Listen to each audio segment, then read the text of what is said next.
طيب حاضر، في ايه؟ البوليس جاي يقبض علينا ليلة رمضان. طيب ايه يا سيد، ما تقوم تفتح الباب يا اخويا، انت لزقت في الكرسي جاتك واحدة.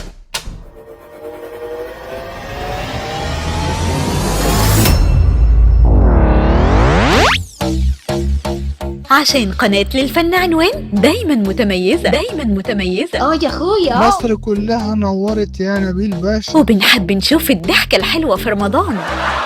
ايه عثمان مالك؟ انت بقيت واكل نيابة ولا ايه يا اخويا؟ مالك كده؟ ده لو الفار يا اختي دخل عندنا هيخرج جعان. فلوس حرام دي ولا ايه؟ دي حتى كانت ريحتها معفنه.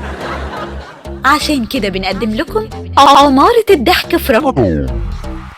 في رمضان؟ اهدى يا اخويا، في رمضان؟ لا لا لا لا، محدش يخبط عليك. في رمضان؟ ما تطلبوش مني حاجه، احنا في رمضان؟ عمارة الضحك في رمضان؟ في رمضان؟ جابت ايه؟ في رمضان؟ في رمضان؟ يعني محدش يطلب مني حاجه. هنعيش جو رمضان كل سنه وانت طيب. مع أجمل جيران أسرة وجيران. طبعا. ده اللي بناخده من ام العماره الفقر دي. وأجمل المواقف والحركات وتكاتك يا رمضان. رمضان جانا. استنونا عمارة الضحك في رمضان، تمثيل نخبة من ألمع نجوم السوشيال ميديا، تأليف وسيناريو وحوار رانيا حمدي. في رمضان؟